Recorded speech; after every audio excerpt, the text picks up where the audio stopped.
월요일 날 교통이 굉장히 번잡한데도 멀리서 운전을 하시고 또 대중교통을 이용하셔서 이렇게 많은 성도님들이 오신 것에 대해서 감사를 드립니다. 하나님께서 오늘 우리 세안교회와 성도님들 마음속에 성령의 불바람이 불게 하시고 우리 모두 자신의 가치를 되찾는 지금까지 살아온 것이 무엇인지 우리가 발견하는 시간이 되기를 바랍니다. 우리는 모두 다 이 세상에 하나님이 보내신 비밀 요원들입니다. 에이전트들이죠. 쉽게 말하면 천국의 스파이들입니다. 비밀 요원에게 가장 중요한 것은 이 본부와의 통신 그리고 암호입니다. 암호. 예수님은 제자들에게 뭐라고 말씀하셨는가 하면 내가 너희를 세상에 보내는 것은 양을 이리 가운데 보내는 것과 같다고 말씀하셨습니다. 양이 어떻게 이리들 가운데서 잡아먹히지 않고 살 수 있을까요? 절대로 못 삽니다. 이리는 양을 보면 바로 잡아먹습니다.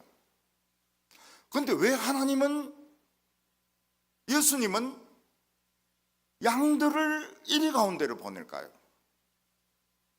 옛날에 우리도 이리였기 때문입니다.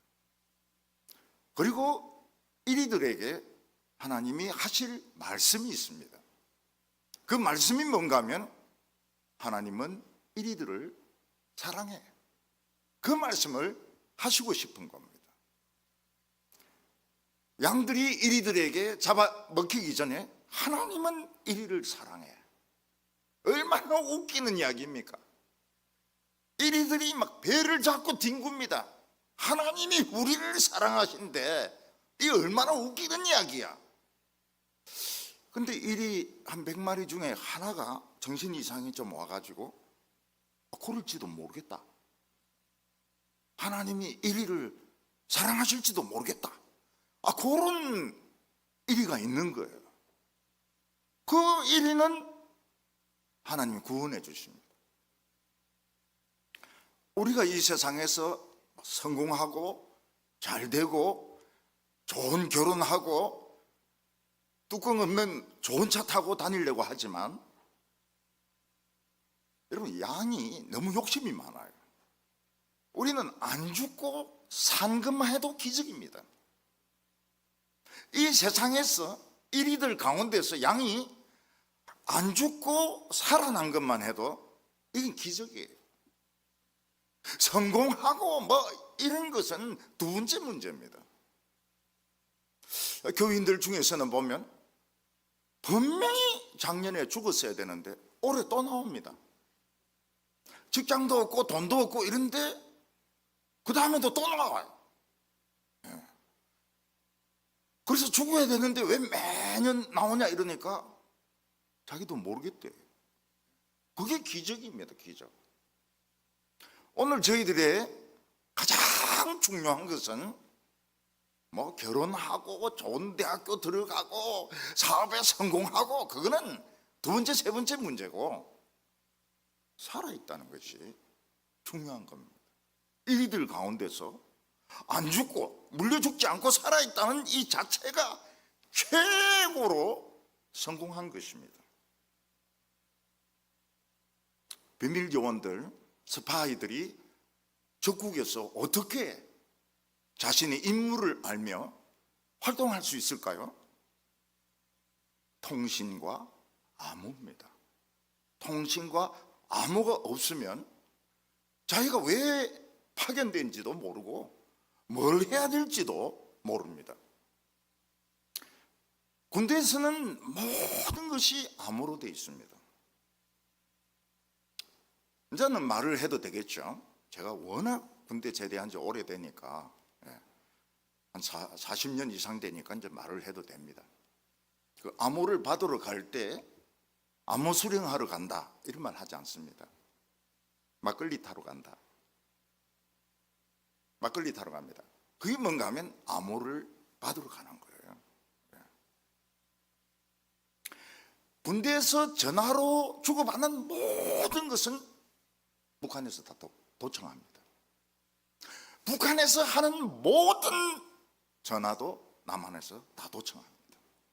그러니까 전부 비밀을 사용하는, 암호를 쓰는 겁니다. 2차 대전 때 연합군은 독일군의 암호를 풀지 못했습니다. 그래서 독일 잠수함의 공격으로 그 수송선에 싣고 가던 비행기, 탱크, 식량 전부 다 침몰되는 겁니다. 독일 잠수함의 공격을 받아가지고. 영국은 특별한 천재들을 모아가지고 그 암호를, 독일군의 암호를 해독을 하려고 시도를 했습니다. 매일 암호가 바뀌니까요, 이 암호를 풀 수가 없는 겁니다. 캠브리지 대에 교수로 있던 사람, 튜닝이라는 사람이 있었는데, 그 사람이 생각합니다. 천재입니다. 아무리 독일군들이 암호를 매일 바꿔도 바꾸지 못할 단어가 있을 것이다. 절대로 바꾸지 못할 단어가 있을 것이다. 그걸 생각을 합니다. 그게 뭘까? 그게 총통이라는 단어입니다. 아무리 독일 놈이 머리가 좋다 하더라도 감히 총통의 이름을 매일 바꾸지는 못할 것이다. 듀어르, 총통. 그래서 이 사람이 그 총통이라는 이름 가지고 풀어보니까 암호가 풀리는 거예요. 총통은 너무 신성하기 때문에 못 바꾸는 겁니다. 암호를. 그 신성시 하면 꼭 망하게 돼 있습니다. 신성시 하면 망하게 돼 있어요. 신이 아닙니다, 인간은. 아무리 공부를 잘해도 공부의 신, 바둑 아무리 잘 떠도 바둑의 신, 뭐 축구 아무리 잘해도 축구의 신이란 말 붙이면 안 됩니다. 신발 뭐 이렇게 하면 괜찮지만은, 화장실 가고 코 풀고 하품하고 이게 인간이지 신이 아니거든요. 그래서 이 천재가 독일군의 암호를 전부 다 풉니다. 그리고는 입 싹 닦아버려요. 암호 못 푼 것처럼 전쟁을 합니다. 그래서 계속 수송선은 침몰되는 거예요. 왜 그런가 하면 큰 데 쓰려고. 그래서 노르망디 상륙작전에 이 암호를 씁니다. 성공을 합니다. 군대에서 같은 편끼리 통신이 두절되거나 암호가 틀리게 되면 같은 편끼리 쏩니다. 같은 편이 있는 쪽에 대포를 그냥 집중 공격을 해서 다 죽여버립니다. 그게 자기 편끼리 싸우는 겁니다. 전쟁은 다 밤에 하거든요. 밤에 합니다. 낮에는 시체 치우고, 낮에는 뭐 이런 거 하고, 전쟁은 전부 밤에 합니다. 그러니까 아군하고 적군하고 구별이 안 되니까 적군인 줄 알고 폭탄을 그냥 무차별 공격을 했는데 아군만 다 죽는 거예요. 그만큼 이 통신하고 암호는 중요한 것입니다. 미국 FBI가 스파이를 하나 잡았습니다. 그런데 그 스파이는 미국 외교부의 관리입니다. 상당히 높은 관리입니다. 이 사람은 동유럽에서 활동하는 스파이의 명단을 러시아에 넘겨줬습니다. 그래서 동유럽에서 활동하던 스파이들, FBI들 싹 다 죽었습니다. 명단을 넘겨주는 바람에 오늘 우리는 하나님과 의사소통을 할 수 있는 방법, 하나님과의 통신, 그리고 자기만의 암호를 가지고 있어야 됩니다.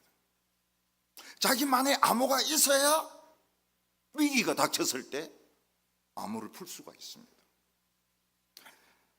요즘은 외국에 입양된 아이들을 DNA 유전자 검사를 통해서 확인을 합니다. 그러니까 유전자가 일치하는 것이 99.99%. 그럼 이 자식이 틀림없이 자식입니다.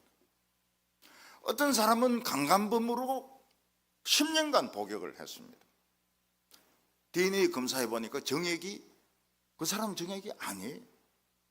10년 만에 풀려 나옵니다. 이 그렇게 중요합니다.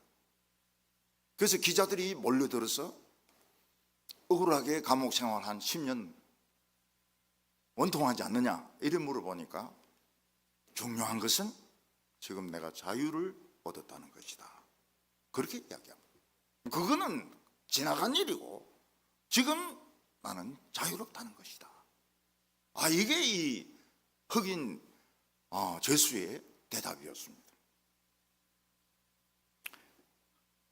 자폐아들을 저는 제법 만났습니다. 그 자폐아의 문제가 뭔가 하면 의사소통이 안 되는 겁니다. 엄마하고 의사소통이 안 돼요. 엄마 여기 있다, 엄마 여기 있다 이래도 들리질 않습니다. 보이지 않습니다. 그러면 눈앞에 뭐가 있습니까? 시커먼 어떤 구덩이 같은 시커먼 그런 세계만 있는 거예요. 그래서 막 소리를 지릅니다.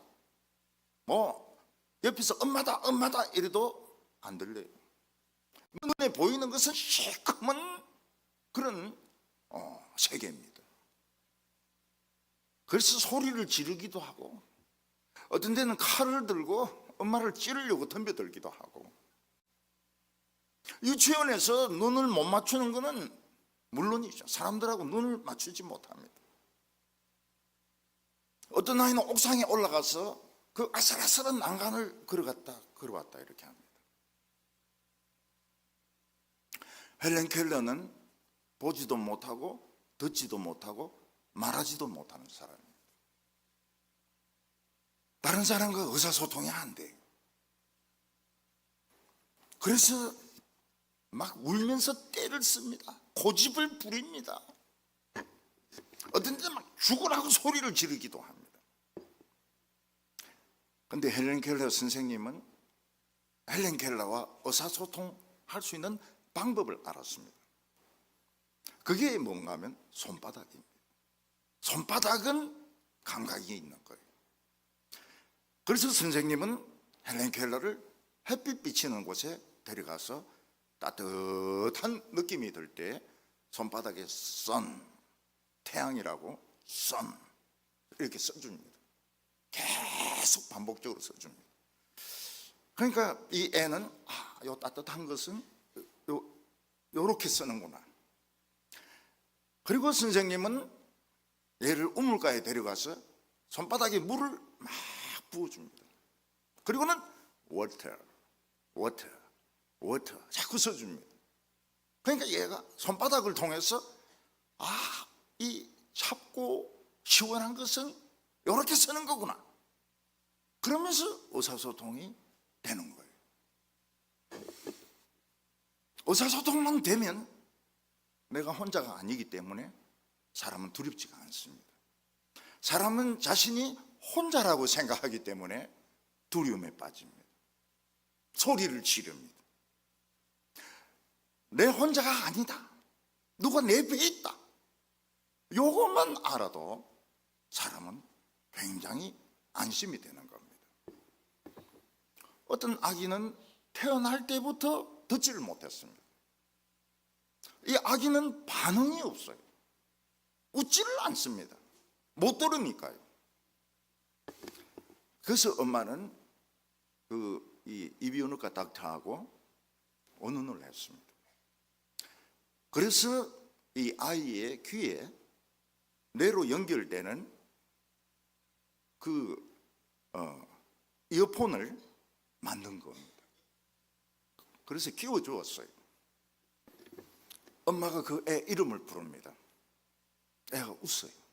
처음 엄마의 목소리를 듣고 애가 웃는 겁니다. 그리고 웁니다. 왜냐하면 아기인데도 감격이 되는 거예요.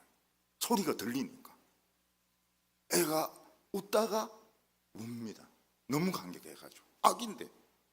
왜냐하면 엄마 소리가 들리거든요.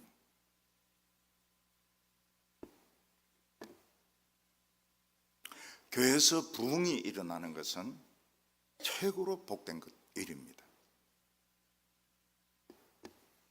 교인들이 열심을 내서 예배에 참석하고 기도하고 서로 허물을 덮어주고 사랑할 때 사탄은 두려워합니다. 그래서 사탄은 어디를 공격하느냐? 부흥되는 교회를 노립니다. 열심을 내는 교인과 직분자를 노립니다. 어떤 교인은 그렇게 말합니다. 왜 나에게만 이런 어려움이 계속되는지 모르겠다. 그거는 그 사람이 중요한 사람이기 때문입니다. 그 교회에서 열심을 내고 마음에 하나님에 대한 감동이 있고 아주 중요한 사람이기 때문에 계속 사탄은 공격하는 겁니다. 10번 찍어서 넘어지지 않는 나무가 없다. 계속 공격을 하는 거예요. 그래서 우리는 나에게 어려움이 계속 올 때 나는 중요한 사람이구나. 마귀가 나에게 신경을 많이 쓰네. 이런 생각을 해야지. 왜 나는 어려움만 계속되나? 하나님은 나를 사랑하지 않는구나. 그런 마귀가 박수를 막 치면서 좋아합니다. 작전 성공. 교회도 마찬가지입니다. 한참 부흥되는 교회는 사탄이 공격을 합니다. 그래서 아주 중요한 멤버가 별것도 아니에요. 그걸로 의견이 갈라집니다. 목사님하고 장로님 사이에 아무것도 아닌데 견해 차이로 서로 갈라져요. 어떤 경우에는 교회가 공중 분해돼 버린 경우도 있습니다. 그래서 교회가 부흥될 때는 기도를 더 열심히 해야 됩니다. 그리고 의견 차이가 생기고 막 싸움이 생기고 이러려면 우리 교회가 부흥되고 있구나. 사탄이 작전을 쓰는구나. 내가 다 안다. 그래서 무조건 싸우지 말아야 됩니다. 무조건 싸우지 말아야 돼요. 무조건 논쟁하지 말아야 됩니다. 왜냐하면 걸려드는 거예요. 사탄에게 걸려드는 겁니다.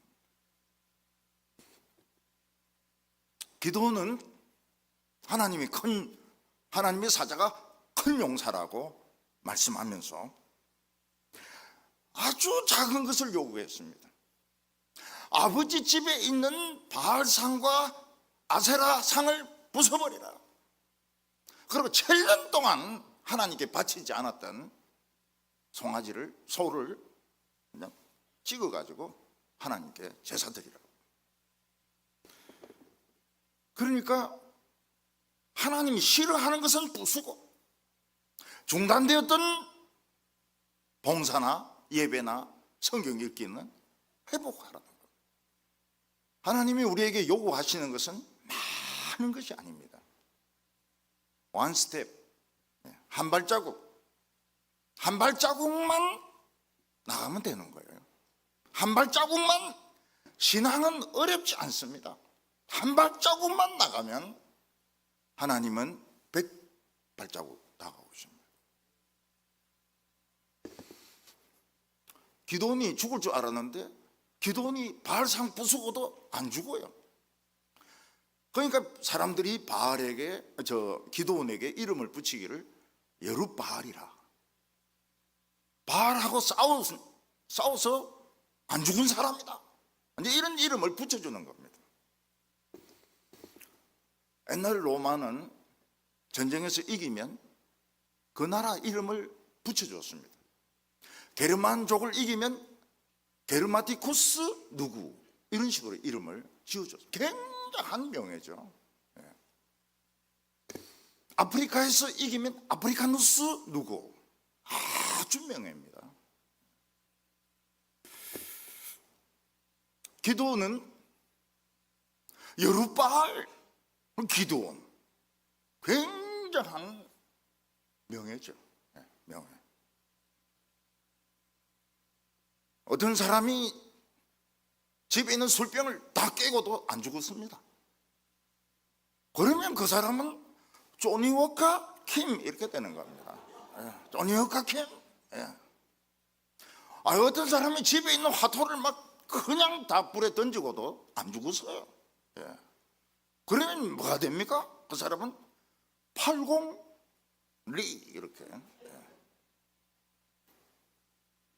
이런 부흥이 일어나니까 사탄이 시기하잖아요. 미디안 사막에 도둑놈들 13만 5천 명을 끌고 쳐들어옵니다. 이스라엘 씨를 말려버리려고. 참 조그만 부흥이 일어나는데 씨를 말려버리려고 미디안 족속들 13만 5천 명이 몰려와서 이스라엘 백성들을 아예 지구에서 없애버리려고 하는 겁니다. 오늘 이제 세 가지를 기억을 하시기 바랍니다. 저는 세 가지 설교했는데 꼭 네 가지를 기억하는 분이 계세요. 그건 자기가 만든 겁니다. 그러지 마시고 세 가지만 딱 기억하시면 오늘 성공입니다. 하나님의 능력이 나타납니다. 이 세 가지만 딱 기억을 하면. 첫 번째는 뭔가 하면 이 하나님의 암호가 있다는 겁니다. 하나님과 나 사이에만 있는 암호가 있다는 거예요. 이 미디안의 이 사막에 이 강도들 도둑놈들 13만 5천 명이 새까맣게 몰려오니까 성령이 기도원의 마음속에 임합니다. 기도원은 나팔을 불어서 이스라엘 백성들을 소집을 했습니다.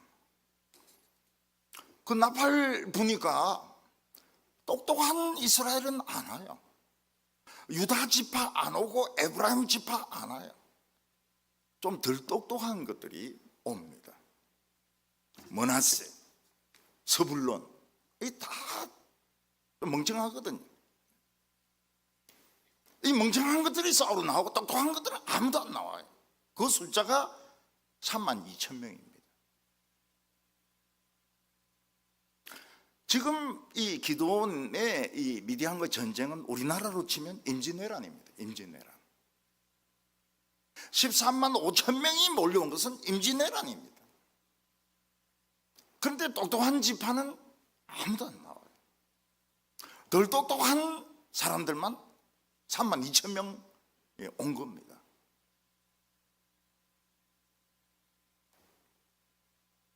기드온이 나팔 분 거는 전쟁하러 나오란 뜻이죠.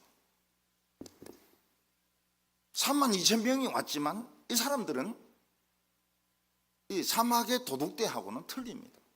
사막의 이 강도들 도둑대는 싸우는 것이 직업이지만 이스라엘 백성들은 산에 지금 도망가 가지고 지금 안 죽고 살려고 지금 몸부림치는 사람인데 전쟁할 수 있는 사람이 아니었습니다. 근데 기드온이 아무리 불이 있는 예배를 체험하고 하나님의 사자를 보았다 하더라도 13만 5천 명 새까맣게 몰려오는데 기드온의 심장이 얼어붙습니다. 감각이 죽어버려요. 우리 예수 믿는 사람들이 제일 자신 없는 게 뭔가 하면 싸우는 겁니다. 싸우는 거예요. 술 먹고 와서 행패 부리고 이런 사람들, 참 어려워요. 때를 쓰고 이런 사람들, 말도 안 되는 억지를 부리는 사람들 상대하기가 너무너무 어렵습니다. 하나님께서는 원수를 사랑하라 이러셨는데 우리가 싸워가 되겠습니까? 오른뺨을 때리면 왼뺨도 돌려대라 이랬는데 예수 믿는 사람이 어떻게 싸웁니까? 그래서 예수 믿는 사람들은 싸우는데 제일 자신이 없어요. 그래서 교회 안에서 큰 소리가 나면 교인들은 겁을 집어먹고 도망가 버립니다. 남아있는 교인은 어떤 교인일까요? 독종입니다. 독종. 새신자나 이런 겁이 많은 사람은 교회 안 나와요. 다 도망가 버립니다. 기도는 아주 소극적인 사람입니다. 내성적인 사람입니다. 기도는 자기를 도우려고 온 32,000명 눈에 안 들어옵니다. 135,000명 그 새까만 미디안 족속을 본 순간 얼어붙어 버립니다. 모든 감각이 얼어붙어 버립니다. 옆에서 기도원 이렇게 이야기해도 안 들려요. 앞에서 손으로 막 이렇게 흔들어도 안 보여요. 왜냐하면 너무 겁이 나가지고 그냥 굳어버린 거예요. 자폐증이 생겨버린 겁니다.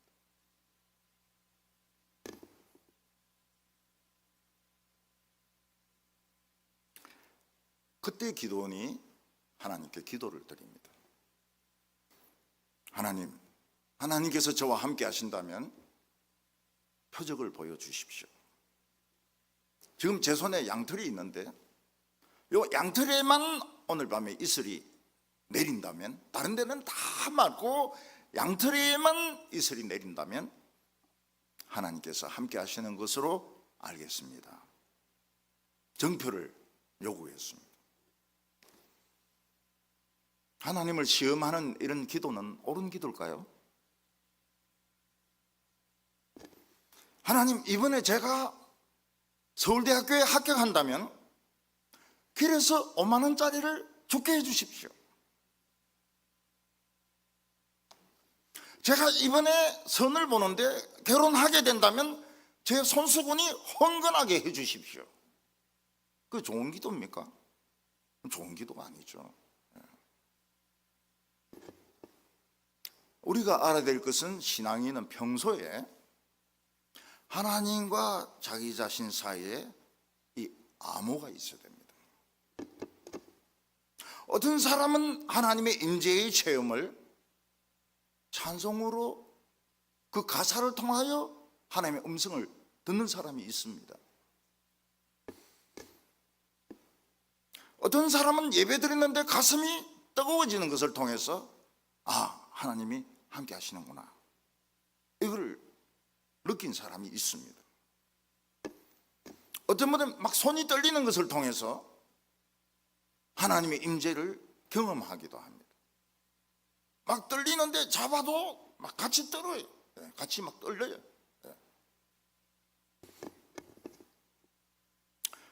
저는 하나님의 임재를 못 느낄 때가 많죠. 근데 언제 느끼냐? 설교 준비하면서 느낍니다. 성경이 해석되면서 주님 바로 옆에 계시는구나. 불안해하지 말자, 두려워하지 말자, 그런 것을 느끼는 겁니다. 엠마오로 가던 제자들은 예수님이 성경을 해석해 줄 때 마음이 뜨거워졌다고 했습니다. 성경 말씀을 듣고 뜨거워지는 것을 통해서 예수님을 발견했습니다. 사도 바울은 환상을 통해서 하나님이 함께 하시는 것을 체험했습니다. 기도원의 양털이 뭡니까? 기도원의 손수건입니다. 땀나면 양털로 이제 닦는 거예요. 기도원은 왜 양털에 이슬이 흥건하게 내리게 해달라고 기도했을까요? 기도원의 감각이 있는 부분은 손바닥밖에 없었습니다. 눈에 보이는 게 없어요. 귀에 들리는 것이 없습니다. 옆에 사람이 아무리 이야기해도 안 들려요. 앞에 있는 3만 2천 명 안 보여요. 완전히 얼어붙은 겁니다. 자폐아가 돼버린 거예요. 머리가 작동이 안 됩니다. 이 머리가 돌아가지를 않아요. 너무 쇼크를 받으니까 머리가 안 돌아갑니다. 기도원이 유일하게 지금 감각이 있는 부분은 손바닥입니다. 그래서 하나님, 제 감각이 있는 부분은 손바닥입니다. 손바닥을 통해서 하나님을 느낄 수 있게 해주십시오. 우리는 말씀으로 어려움을 해결하고 하나님의 임재를 체험합니다. 90% 정도는 설교를 듣고 성경을 읽고 말씀을 들음으로 해결이 됩니다. 예수님은 너희가 진리를 알지니 진리가 너희를 자유케 하리라. 말씀으로 다 해결됩니다. 그런데 10%는 말씀으로 안 될 때가 있습니다. 예를 들어서 돈이 없어서 맨날 굶은 사람에게 설교를 합니다. 맞는 말이죠. 맞는 말이지만 지금 배가 고파 죽겠는데 설교를 막 오래 하는 거예요. 부흥의 2번째 날이라 해가지고. 그러면 그 사람이 위로를 받느냐는 겁니다. 그 사람에게 필요한 것은 국밥 한 그릇이죠. 국밥 한 그릇. 배가 뜨뜻해지면 아, 주님이 이 배에 계시는구나. 그걸 느끼는 겁니다. 환자들은 통증 때문에 고통을 받습니다. 오늘 현대인들의 제일 문제는 페인, 고통입니다. 그런데 어떤 때 하나님께서 이 고통을 못 느끼게 해주시는 거예요. 그게 그 사람에게는 하나님의 임재의 체험인 겁니다. 어떻게 기도원이 그렇게 자폐증에 걸렸다는 걸 아느냐? 제가 늘 자폐증에 걸리기 때문에 그렇습니다. 저는 어떤 어려움이 생기면 눈에 보이는 게 없어요. 귀에 들리는 것도 없습니다. 저는 머리가 회전이 되지 않습니다. 말도 안 나옵니다. 완전히 단절되어 있습니다. 내 혼자 alone. 앞에는 시커먼 사탄의 세계만 나를 에워싸고 있습니다. 그때 내 감각이 있는 부분이 어디냐? 그걸 찾습니다. 손바닥을 통해서, 발바닥을 통해서, 배를 통해서. 저는 그런 일을 당하면 걷습니다. 1시간 걸으면 별의별 생각이 다 납니다. 사탄의 온갖 생각이 다 납니다. 그런데 2시간째 되면서 마음에 평안이 오면서 성령님이 역사하는 걸 느낍니다.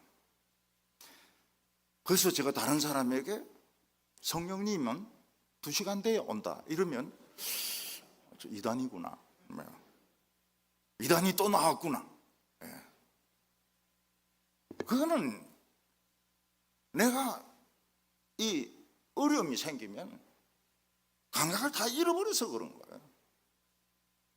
발바닥을 통해서 그러니까 1시간은 막 죽일 놈 살릴 놈 막 이러다가 2시간째 되니까 성령님이 죄송하지만 발바닥으로 역사하셔가지고 아주 기분이 좋아지는 겁니다. 기분이 참 좋아져요. 그때 뭘 생각해야 되는가 하면 참 행복했던 순간, 하나님 내 기도를 들어주셨던 순간, 그 생각을 하면 눈물이 나오려고 그래요. 그리고 염려가 사라져 버려요. 감각이 사라져요. 살아나요. 이슬이라고 하는 것은 공기 중에 있는 수분이 밤에 공기 기온이 내려갈 때 이게 이제 응집이 돼 가지고 물방울이 되는 겁니다. 이 이슬은 사람의 힘으로 어디 내리라 어디 내리지 마라 이렇게 할 수가 없습니다. 이 자연 법칙입니다. 그런데 기도는 그걸 가지고 하나님께 정표를 요구합니다. 제 이 손수건에만 이슬이 내리게 해 주십시오. 왜냐하면 감각이 있는 부분은 손바닥밖에 없으니까요. 하나님은 그 기도를 들어주십니다. 그 다음날 보니까 양털에 이슬이 잔뜩 내려 있습니다. 그 짜니까 양푼이가 그냥 가득 찰 정도로 이슬이 많이 내렸어요. 하나님은 자연 법칙을 뛰어넘어서 응답해 주십니다. 그게 뭡니까? 하나님의 사랑입니다. 하나님이 사랑하시면 법칙이고 나발이고 필요가 없습니다. 하나님은 그냥 응답해 주세요. 근데 기도원이 인간 아닙니까? 또 생각하는 거예요. 우연히 요 양털에만 누가 물을 붓든지 이래가지고 여기만 우연히 물이 생길 수도 있다. 응? 이게 기도 응답이 아니고 이거는 우연일 수도 있다. 그런 생각이 딱 드니까 의심이 되는 거예요. 하나님의 응답은 아닌데 그냥 내 혼자 응답이라고 생각하는 거 아닐까? 기도원은 또 기도합니다. 도망 안 가고 도망갈 데도 없어요. 하나님 기도 들어주신 것 같아서 감사합니다. 기도 들어주신 것 같아서 감사합니다. 그렇지만 제 마음으로는 우연에 일치일 것 같은 생각이 들어요. 저는 마음이 편치가 않습니다. 저는 여전히 마음이 불안합니다. 하나님 한 번만 더 저에게 정표를 보여주십시오. 이번에는 이 양털에만 이슬이 내리지 않고 다른 데 이슬이 내리게 해주십시오. 그랬더니 그 다음날 양털은 뽀송뽀송해요. 물기가 하나도 없습니다. 근데 주위에는 막 풀이나 바위나 흙이나 이슬이 그냥 엄청나게 내려 있는 겁니다.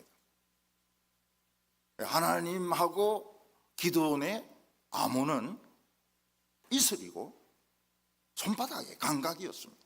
이슬, 양털의 이슬이 하나님하고 기도원하고 암호입니다. 이런 정표가 있으면 그게 끝이 아닙니다. 그 뒤는 어마어마한 하나님의 능력이 옵니다. 작은 기도 응답 시시하게 생각하지 마세요. 작은 기도 응답 뒤에 엄청난 하나님의 군대가 옵니다. 그 끝이 아니에요.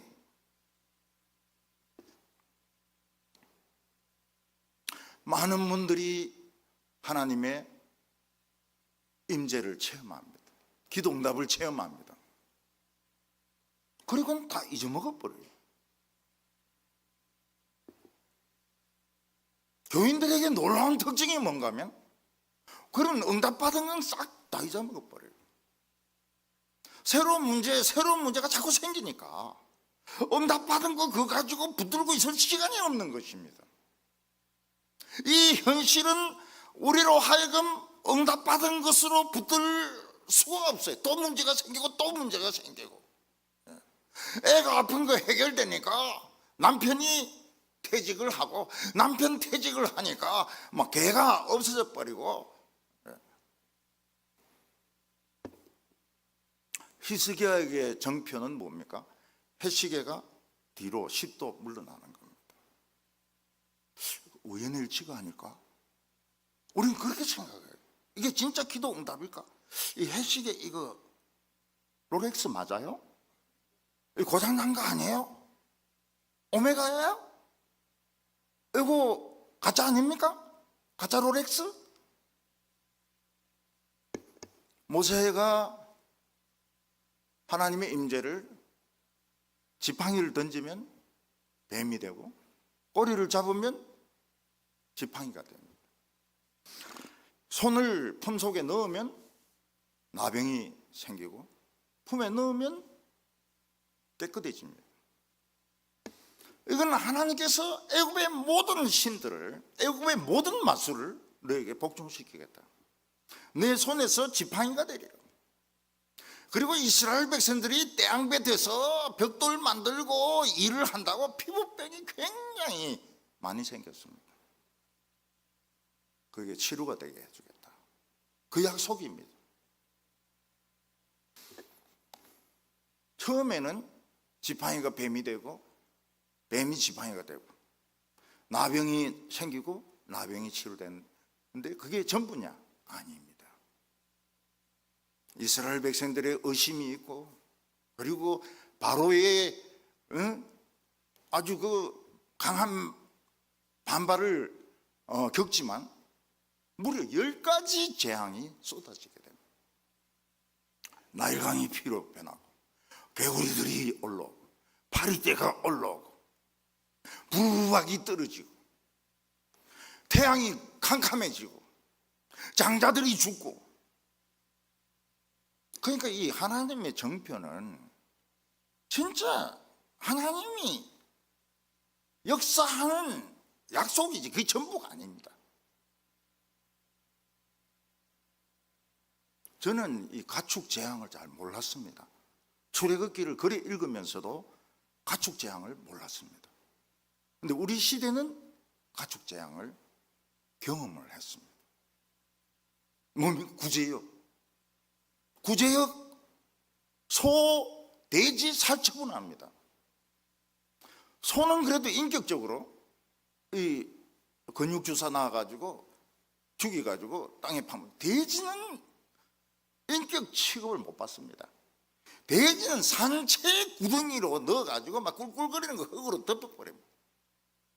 그래서 이 돼지 팔자는 참 험합니다. 험해요. 조류독감, 닭, 오리 수십만 마리를 살처분해버립니다. 이게 우리 세대에 일어난 겁니다. 이게 무슨 재앙인가 하면 애굽형 재앙입니다. 이런 가축의 질병, 그리고 지금 일어나는 사스라든지 그리고 코로나, 이거 전부 애굽형 질병입니다. 그러니까 이런 병이 퍼지는 게 뭔가 하면 하나님이 너희들 애굽이라는 거예요. 너희 나라와 다른 나라 전 세계 다 우상숭배의 나라고 너희들의 수준은 애굽 수준이라는 겁니다. 애굽은 죽은 자의 나라거든요. 애굽은 죽은 자의 나라입니다. 너희들은 지금 죽은 것을 지금 추구하고 있다. 지금 하나님이 이 동물 재앙, 이런 조류독감, 사스 이런 걸 통해서 너희들의 수준은 애굽이다. 이걸 이야기하는 겁니다. 예수 믿는다 하는데 애굽 사람들하고 별로 다를 게 없다는 겁니다. 우리는 쓰나미를 몰랐습니다. 우리는 해일은 알았지만 쓰나미는 한 번도 온 적이 없었습니다. 쓰나미는 일본 말인데요, 바다가 선다는 뜻입니다. 우리는 쓰나미를 경험했습니다. 인도네시아에서만 한 20만 명 죽고요, 인도에는 헤아릴 수가 없습니다. 얼마나 많은 사람이 죽은지. 일본 도후쿠 지방에 쓰나미 왔는데 2만 명 죽었습니다. 원자로 폭발했습니다. 이 쓰나미 하나가 히로시마에 떨어진 원자폭탄의 100만 배 위력을 가지고 있습니다. 홍해가 갈라졌습니다. 양쓰나미입니다. 양쓰나미. 쓰나미 두 개가 서 있는 겁니다. 그런 쓰나미를 일으키려면 일본 그 히로시마에 떨어진 원자폭탄의 1000만 배 되는 위력이 필요합니다. 하나님에게 그런 능력이 있습니다. 그걸 보여주는 거예요. 지팡이를 통해서, 손수건을 통해서, 내 동정이 없어지는 걸 통해서, 국밥 한 그릇을 통해서. 교인들 중에서 어려운 분이 계시면 자꾸 성경 공부 가르치려 하지 말고요, 그냥 국밥 하나 사주면 하나님의 임재를 여기로 느낍니다. 아, 주님은 여기 계시는구나, 또 더하시구나. 국밥 한 그릇 사주면 돼요. 5만 원, 10만 원 주면 아, 하나님은 신사임당과 함께 오시는구나.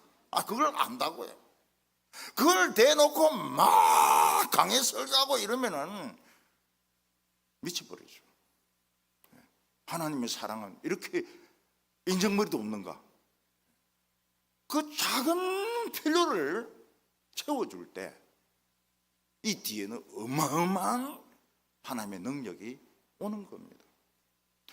그래서 돈 조금 준다 해가지고 막 화를 내고 이러면 안 돼요. 뒤에 돈다발이 옵니다.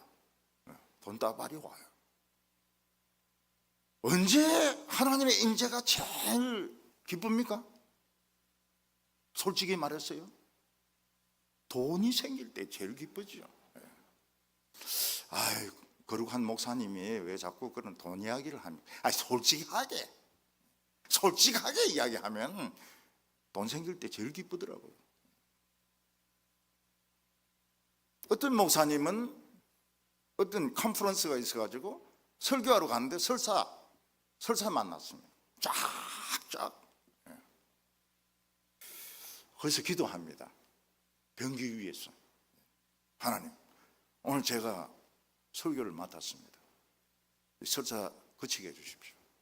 딱 그쳐요. 딱 그칩니다. 틀림없이 그칩니다. 가서 설교합니다.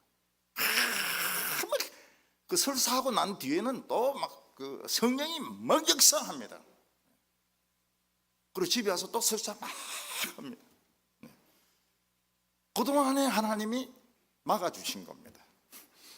어디를 막았다는 말은 안 하겠습니다. 좀 민망해가지고 하나님이 어느 구멍을 막아가지고.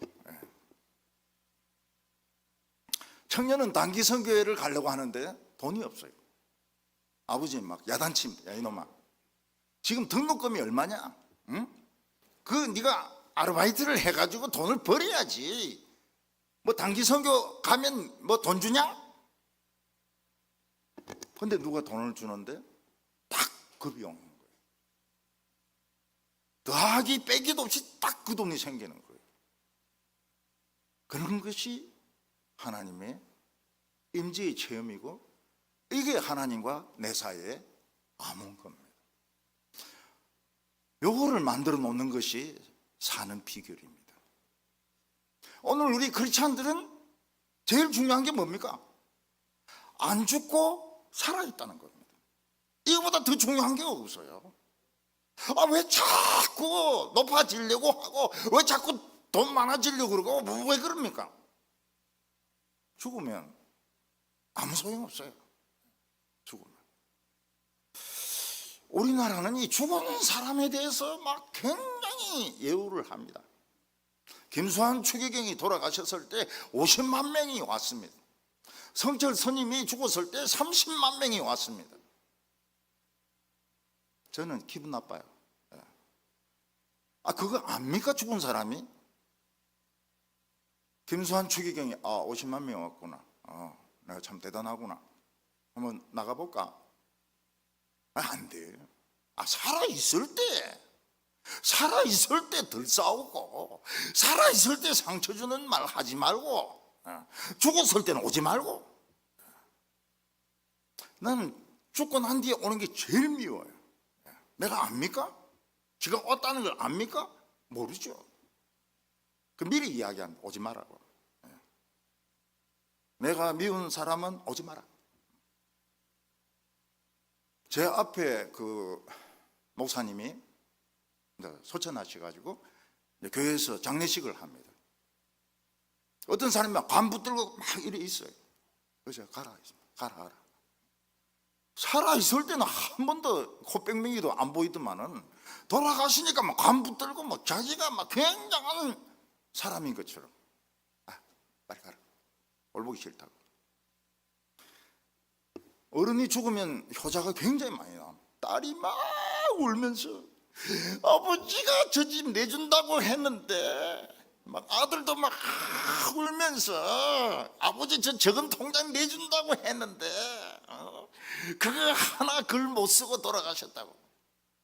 전부 거짓말입니다. 오늘 우리 살아있는 게 기적입니다. 양들이 이리떼 가운데서 살아있는 게 기적입니다. 왜 하나님이 양을 이리 가운데로 보냅니까? 이리를 사랑한다고. 제가 일본에 가서 설교를 했습니다. 그때 제가 이야기했습니다. 카미사마와 리온지노 그 아이 시테루, 하나님은 일본인을 사랑하신다. 너희들이 얼마나 못된 짓을 했냐. 근데 하나님은 경제 2위로 만들어 주셨어요. 너희들이 하나님께 감사하지 않고 계속 귀신을 믿는데 너 망한다. 그 일본 사람들에게 하나님이 그들을 사랑한다고 말해줄 수 있는 사람이 누굽니까? 한국 사람밖에 없어요. 피해를 입었기 때문에, 양이기 때문에, 양이 1위에게 이야기를 해주는 겁니다.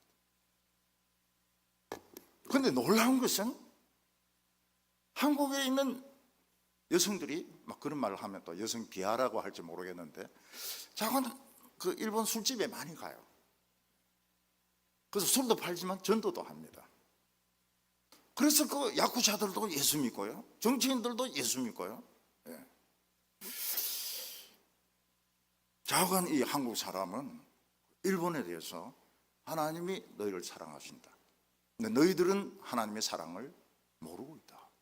이걸 이야기해 줄 수 있는 유일한 민족이 한국 사람. 제가 그 설교를 했어요. 이런 사람들이 감동을 합니다. 감동을. 안수기도 받으러 막 옵니다. 안수기도 받으러. 오늘 우리 살아있는 거, 양이 이리 가운데 살아있는 거 기적입니다.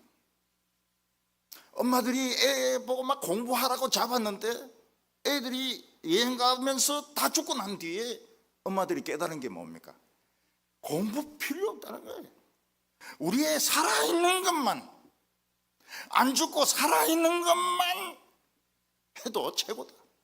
이제 엄마들의 정신이 제대로 돌아오는 겁니다.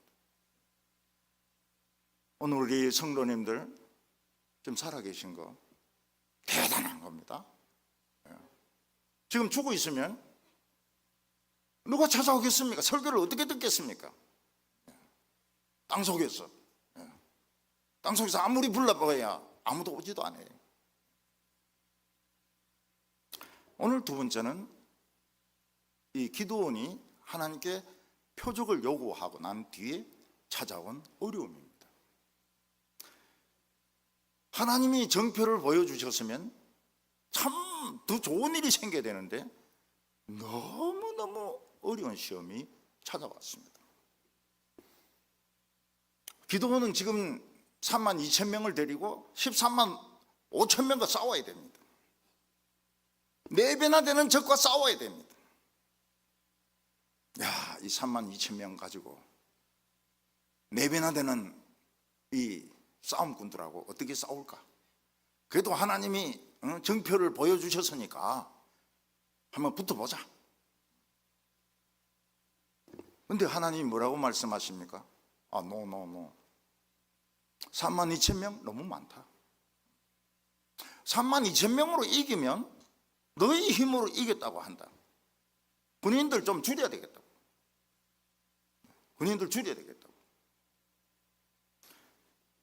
하나님은 기드온에게 구조조정을 요구하십니다. 구조조정을 요구하세요. 이 전쟁이 너희들의 전쟁이냐 하나님의 전쟁이냐, 그것부터 분명히 해라는 거예요. 네 이 목회가 하나님의 목회냐 네 목회냐, 이 장사가 하나님의 장사냐 네 장사냐, 그것부터 분명히 하자. 응? 그것부터 분명히 하자.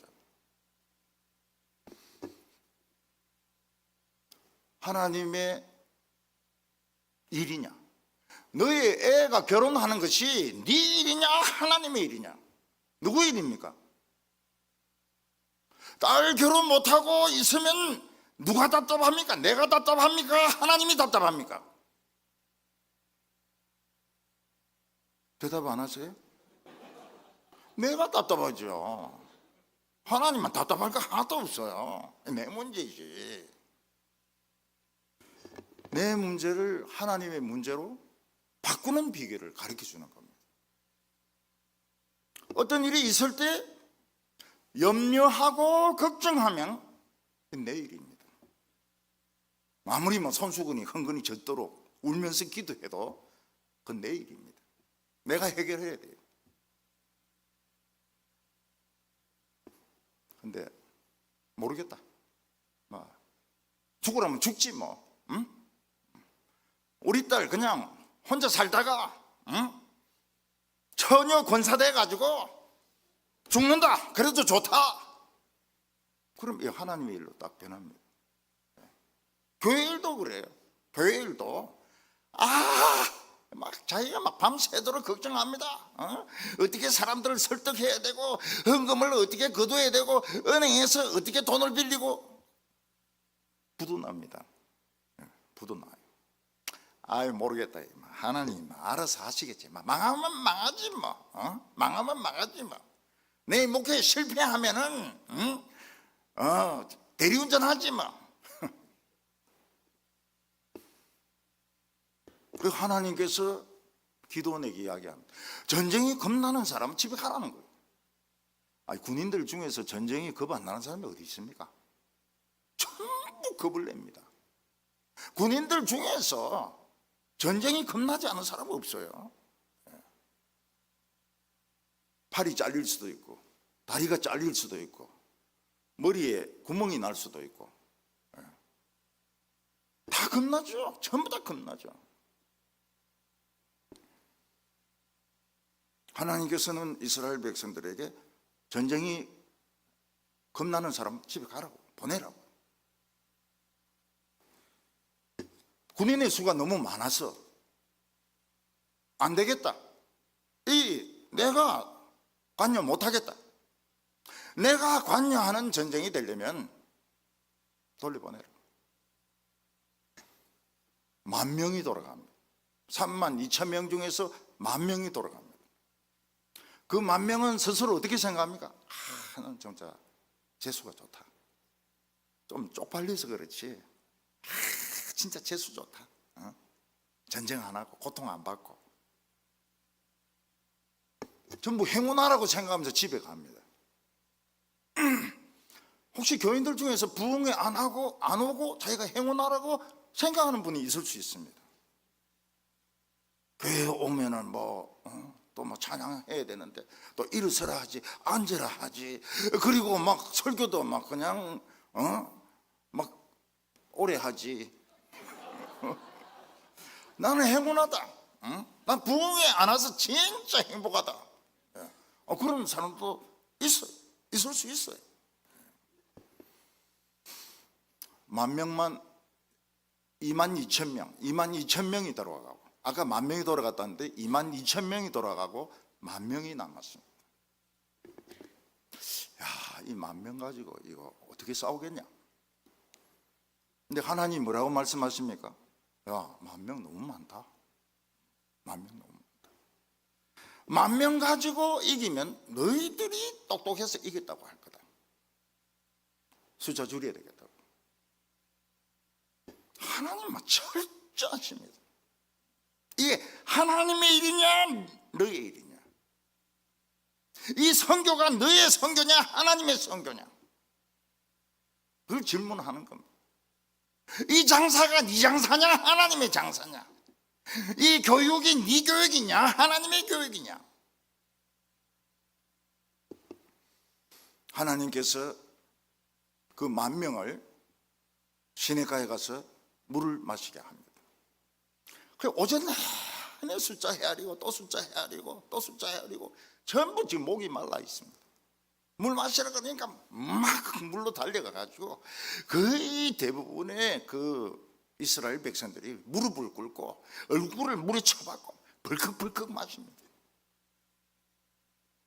그런데 아주 소수의 사람이 물가에서 무릎 꿇고 앉아서 손으로 떠마시면서 탁 적을 보면서 물을 마십니다. 이 벌컥벌컥 파가 9,700명입니다. 홀짝홀짝 파가 300명입니다. 하나님 됐다. 그 벌컥벌컥 파 돌려보내라. 홀짝홀짝하고 싸워라. 300명하고 싸우라. 300명이 13만 5천 명하고 싸우라.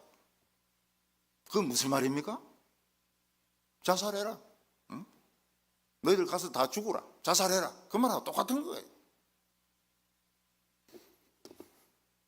왜 하나님께서 이 물 마시는 것을 가지고 군사를 구별했을까요? 유대인들은 그렇게 해석을 합니다. 무릎을 꿇고 물을 마신 사람은 바알에게 무릎 꿇은 적이 있다. 그래서 하나님은 바알에게 절했던 사람들을 추려낸 거다. 그 일리가 있어요. 예, 일리가 있어요. 돈의 무릎을 꿇고, 하나님의 종이 돈의 무릎을 꿇고, 명예의 무릎을 꿇고, 권력의 무릎을 꿇고, 그런 인간들은 바알에게 무릎 꿇은 적이 있다 이게. 어떤 사람은 그렇게 해석합니다. 지금 전쟁이 시작하기도 전에 고기를 쳐박고 물을 벌컥벌컥 마신 사람은 군인의 자세가 안 돼 있다는 거예요. 적어도 군인이라면 항상 경계의 태도를 취하면서 이렇게 홀짝홀짝 이렇게 해야지. 저기 오는가 안 오는가 봐야지. 응? 고기 쳐박고 말이지. 엉덩이 들고. 이거는 도무지 군인으로서 이거는 자격이 없다. 이렇게 해석하는 사람도 있습니다. 대개 그렇게 해석하는 목사님은 해병대 출신입니다. 해병대는 뭐 항상 긴장하게 만들거든요. 근데 하나님께서는 얼만큼 하나님 뜻에 순종할 자세가 되어 있느냐, 그걸 보는 겁니다. 하나님이 능력이 나타나려면 죽을 각오를 해야 돼요. 죽을 각오를 했을 때 성경이 살아납니다. 지금 성경이 잠들어 있거든요. 성경을 깨워야 돼요. 그러면 죽을 각오를 하고 믿어야 됩니다. 새벽기도 올 때도 내가 오늘 새벽기도 가다가 죽는다, 뭐 이런 마음으로, 그럼 성경이 딱 깨어납니다. 먹을 것이 없을 때 막 굶어 죽지 뭐. 응? 성경이 살아나. 성경을 깨워야 돼요. 지금 우리나라는 성경이 잠들어 있습니다. 모세가 한 일이 무엇입니까? 40년 동안 하나님이 살아있는 음성을 들으려고 안 가는 데가 없습니다. 듣지 못해요. 80세가 되었으면 포기하려고 합니다. 그때 하나님이 모세야 모세야, 내가 선 땅은 거룩한 곳이니 발에서 신을 벗으라. 발에서 신을 벗으라.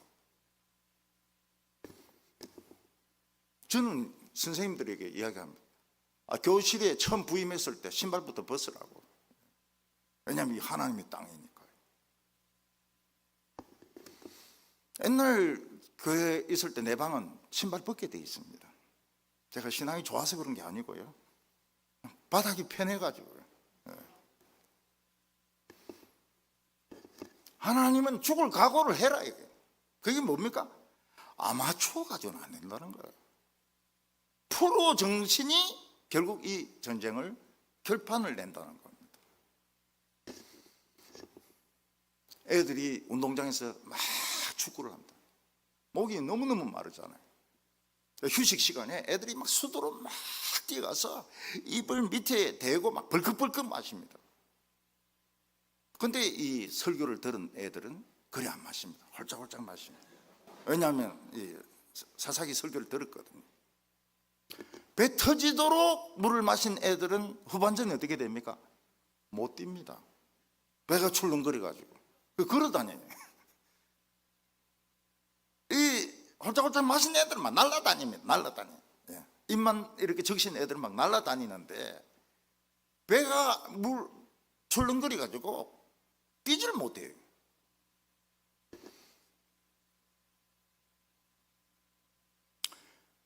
야구 선수, 프로 야구 선수들이 경기하기 전에 식사하느냐? 식사 안 합니다. 식사 안 합니다. 이 배 부르면 벌써 자세가 빠다가 이 뒤로 가기 때문에 공이 안 맞아요. 밥 안 먹어요. 옛날에 삼성에 이만수 선수가 삼성 선수들을 우리 개척교회 데리고 왔거든요. 그래서 밥 먹고 가라 이랬는데 아무도 안 먹어요. 우리 경기 있다고.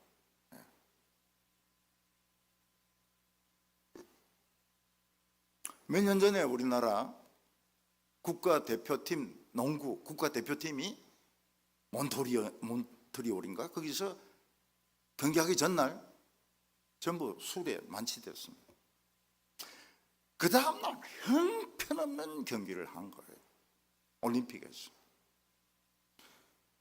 욕을 무지무지하게 얻어먹었습니다. 어떻게 나라를 대표하는 선수들이 경기 하루 전에 술을 저렇게 마실 수가 있는가? 배반자들이죠. 배신자들. 마귀는 프로입니다. 마귀는 아담 때부터 하나님 백성들 공격해왔기 때문에 프로예요. 아주 계획이 많습니다. 근데 교회는 아마추어입니다. 봉사하고 싶으면 하고 봉사하기 싫으면 차버리고. 아마추어가 프로를 이길 수 있을까요? 못 이깁니다. 상대가 안 돼요. 상대가. 운동선수들의 문제가 뭔가 하면 동계훈련입니다. 동계훈련을 좀 요령을 피우면서 하면 딱 부상을 입습니다. 부상 입으면 주전에서 빠져요. 그러면 돌아오기 어렵습니다.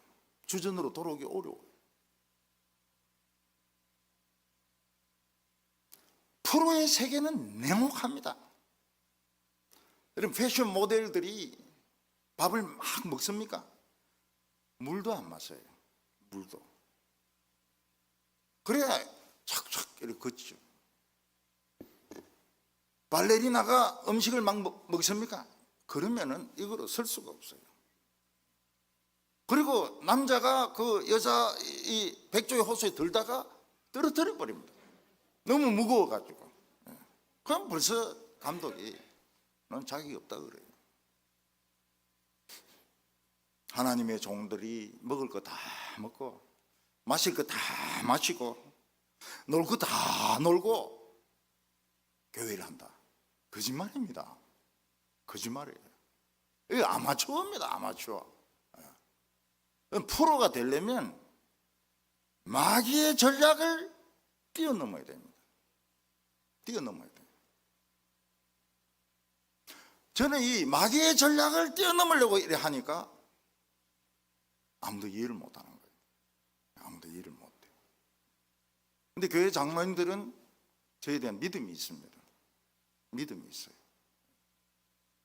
목사님이 하는 게 이해는 안 되지만은 좌우가 나면 따라가 보자. 여러 차례 부흥이 일어납니다. 부흥이 일어나. 교인들이 이 계단으로 올라오는데 새까맣게 올라옵니다. 일본에 있는 선교사 아들이 인사하러 왔다가 그냥 갔습니다. 자리가 못 들어가가지고.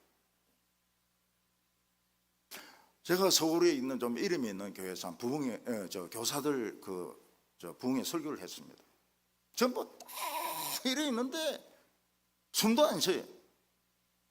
그래서 왜 그러냐 이를 물어보니까 우리 원래 그래요. 우리 교단은 원래 그렇습니다. IMF가 딱 터졌습니다. 그 교회에서 저를 부흥 강사로 불렀어요. 계단에 사람들이 새까맣게 서 있고 마당에 새까맣게 서 있고요. 못 들어와, 본당에 못 들어와 가지고 제가 기도 시키는데 막 아이고 하면서 막 소리 지르면서 기도하는데 옛날 그게 하고 다르게 틀리더라고요. 근데 물어봤어요. 옛날에는 그냥 숨소리도 안 들리는데 이번에는 목사님 기도 짧게 한다고 막 불만이 많은 거예요. 근데 물어보니까 나는 망할래야 망할 수가 없다는 거예요.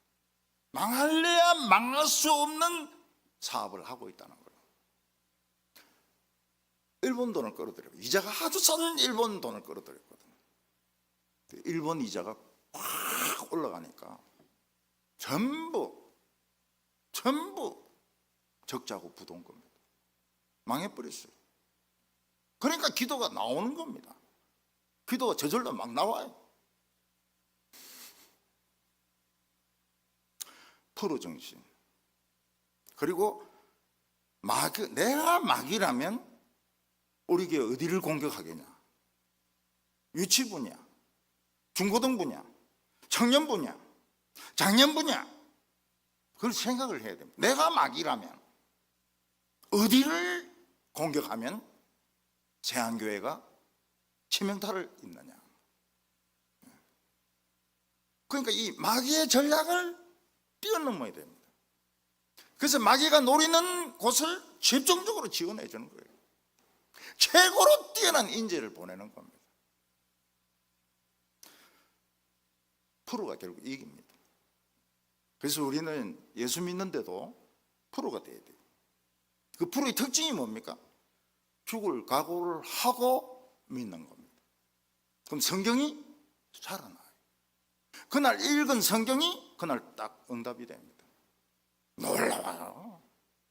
성경이 살아있어요. 어떤 사람은 영화는 박물관이 살아있다 이러는데 박물관은 죽었고요. 성경은 살아있습니다.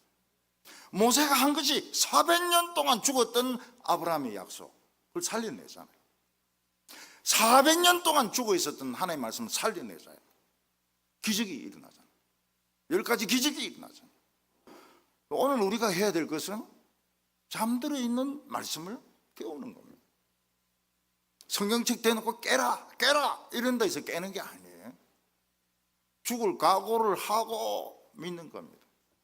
나는 새신자 담당이다. 나 죽는다. 응? 새신자들 돌보다가 죽는다. 그럼 성경이 살아나. 오늘 마지막으로 기도원이 확신을 가지게 됩니다. 기도원의 확신. 기도원이 300명을 데리고 13만 5천 명과 싸운다는 것은 자살하는 뜻이에요.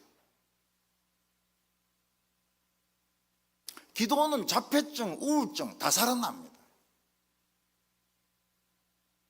우리는 왜 그렇게 멀쩡한 사람들이 자살하는지 이해를 못합니다.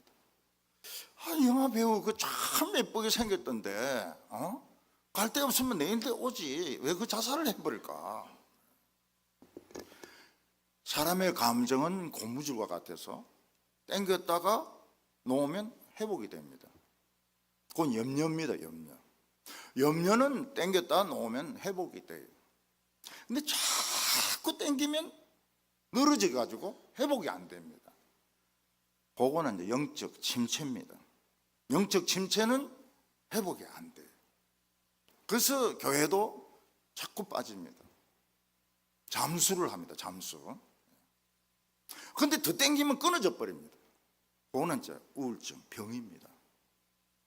그 약을 먹어야 돼요. 그런데 이 정신과 가는 걸 굉장히 싫어하고요. 가도 자기에게 맞는 약을 찾는 것이 그렇게 어렵습니다. 미국 사람들은 자기에게 맞는 약을 찾는데 한평생 걸린다 그래요. 죽을 때까지 자기에게 맞는 약을 못 찾는다 그래요. 수면제도 마찬가지고요. 우리나라는 스트레스 공화국입니다. 3명 중에 2명은 우울증 환자입니다. 본인이 모르죠. 정상적이니까. 그 3명 중에 1명은 약을 먹고 있습니다. 믿음이 너무 좋아가 부흥의 때 은혜 받고 약 끊으면 어떻게 됩니까? 발작을 합니다. 발작을 해요. 부흥의 은혜 받는 건 은혜 받는 거고, 약 먹는 거는 약 먹는 거고, 약은 끊을 때 절대로 의사의 그 진단 없이는 끊으면 안 됩니다. 한 번은 수요일 예배를 마치고 교인들이 나가는데 아주 젊은 여성이 막 맨 땅에 뒹구는 거예요. 소리를 막 지르면서. 그리고 남편이 막 따귀를 막 때리는 겁니다. 그게 2번째입니다. 3번째는 내 목을 끌어안고 매달리는 거예요. 그래서 제가 뛰지 않습니다. 뒤에 여자 하나 달고 교인들하고 악수합니다. 아, 예, 잘 가십시오. 뒤에는 막 하나 달려 있고요. 예. 이 여자가, 난 남편이 바람난 줄 알았어요. 그 남편이 아니라 그래요. 근데 그 부인이 제 말은 듣습니다. 부목사 말 안 들어요. 남편 말 안 들어요. 담임 목사 말을 들어요. 그래서 내가 장의자에 좀 누우라 그랬어요. 좀 편안하게 누우라고. 그리고 있었던 일을 한번 이야기해보라 이러니까 지난 수요일 날 창문에서 뛰어내려서 자살하려고 하는데 애가 울더라는 거예요. 그래서 애가 우는데 내가 뛰어내릴 수 있나? 그래서 못 뛰어내렸다는 거예요.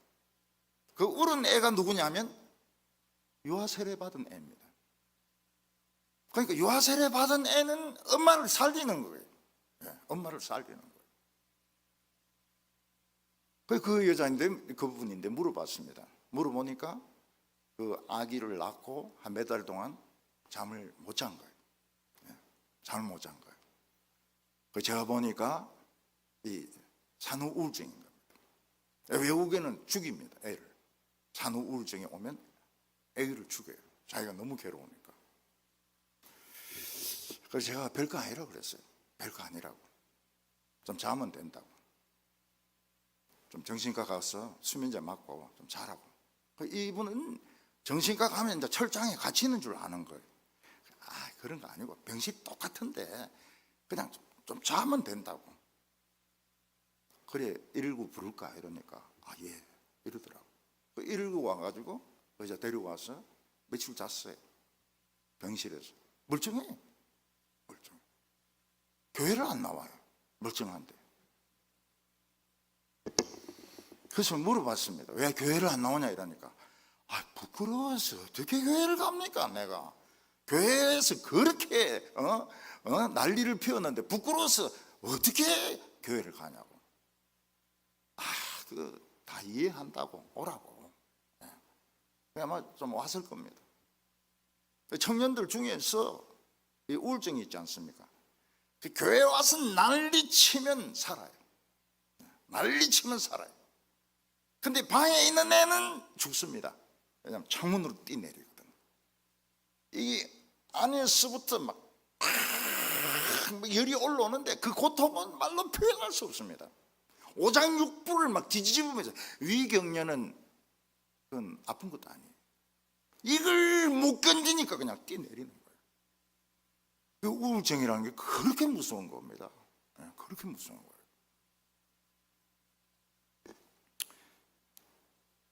정치인도 자살하고 연예인도 자살하고 지금은 구별이 없습니다. 구별이 없어요. 왜냐하면 너무 사람들이 말을 못되게 하거든. 입안에 독사의 독이 있거든. 독으로 심장을 무니까 독이 퍼져가지고 이게 막 속에 올라오는 겁니다. 기도는 자폐증하고 우울증이 다 왔어요. 하나님 뭐라고 말씀하십니까? 너 오늘 미디안 전에 한번 가봐라. 혼자 가기 겁나면 너 부하 한 명 데리고 가라. 그 이제 그 부하가 이 통역이 되는가 봐요. 가보니까 그 넓은 들판에 미디안 군대가 꽉 차서 누워서 사는 겁니다. 빈틈이 없어요. 낙타가 바다에 모래처럼 많습니다. 기드온이 발견한 적은 용입니다. 용. 입에서 막 불을 토하는 용과 같아요. 어떻게 기드온이 용과 싸워서 이길 수 있습니까? 못 이기죠.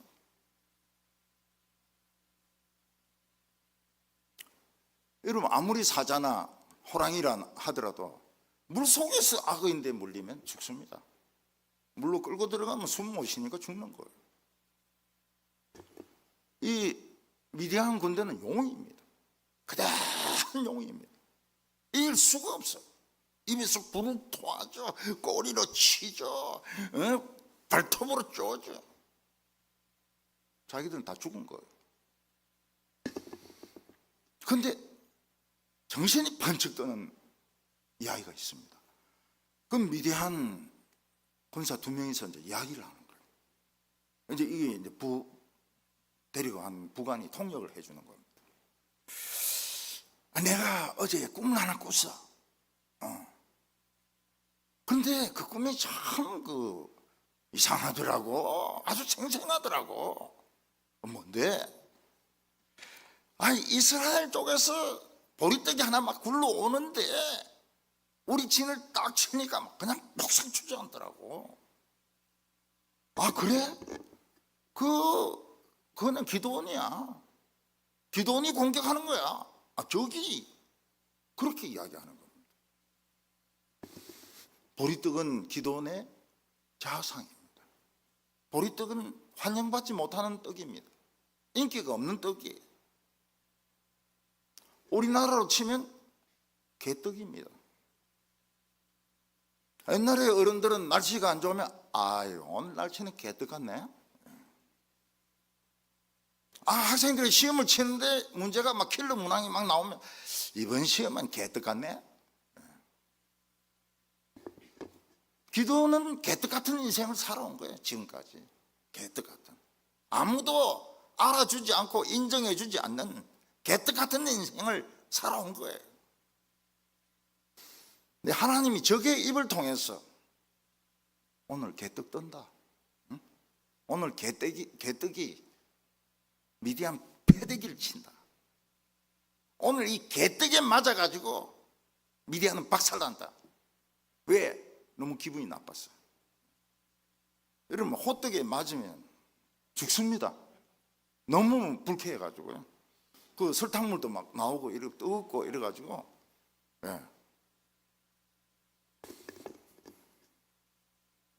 기드온은 이스라엘에서 개떡 같은 인생을 살아온 거예요. 그걸 제가 어떻게 합니까? 저는 제 인생을 개떡 같다고 생각했거든요. 개떡같이. 내 인생은 개떡 같아요. 제 인생에도 성공할 찬스가 있었습니다. 근데 아슬아슬하게 이렇게 비껴갔어요. 아슬아슬하게 비껴갔어요. 저는 생각을 했습니다. 왜 나는 성공하지 못했을까? 내가 왜 원하는 인생을 살지 못했을까? 왜 내 인생은 개떡 같은 인생이 됐는가? 왜 아슬아슬하게 출세의 기회가 좀 있었는데 왜 내가 그걸 못 봤던가? 개떡 같은 내 인생. 그런데 하나님이 사사기에서 이야기했습니다.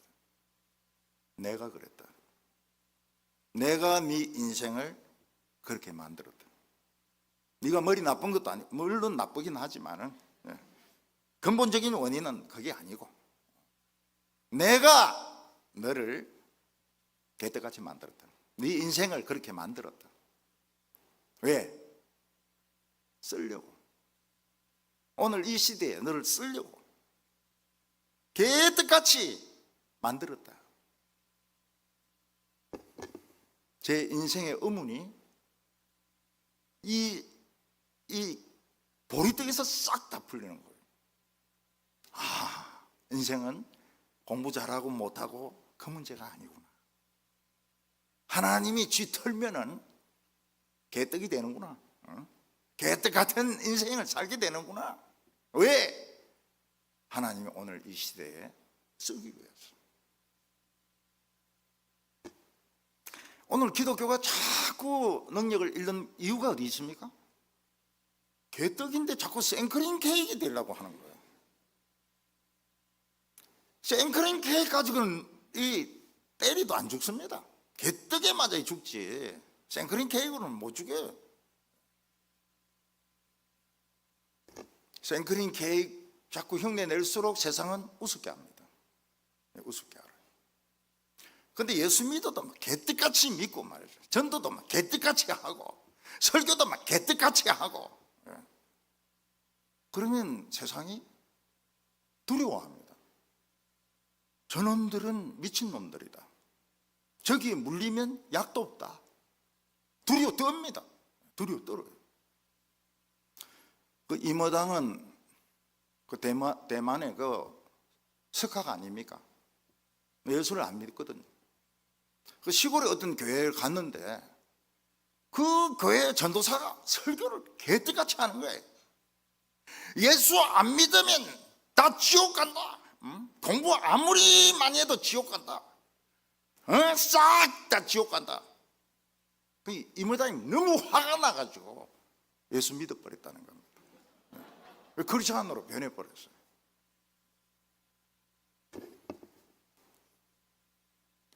오늘 우리가 기억해야 될 것이 뭡니까? 지금 내가 살아있는 게 기적이라. 왜 살아있습니까? 왜 양을 이리 가운데로 보냅니까? 하나님이 이리를 사랑한다. 그 말씀을 하려고 하는 겁니다. 오늘 우리에게는 다 하나님과의 이 암호가 있습니다. 있어요. 그걸 기억을 하세요. 그걸 기억을 해내야 뒤에 능력과 기적이 따로. 이 기도원도 마찬가지입니다. 이 뒤에 내일 기적이 옵니다. 기적이 와요. 개떡 같은 이 인생에게 기적이 일어납니다. 오늘 나를 만드신 분은 하나님입니다. 내가 좋은 학교를 나왔든 못 나왔든, 좋은 학과를 다녔든 못 다녔든, 나를 만드신 분은 하나님입니다. 내 인생은 내가 책임 못 집니다. 내가 자녀의 인생 책임 못 집니다. 내가 부모의 인생 책임 못 집니다. 각자는 각자의 인생을 자기가 책임을 져야 되는 겁니다. 그래서 자신을 부끄러워하지 마시기 바랍니다. 나를 만드신 분은 하나님, 나를 지으신 분도 하나님.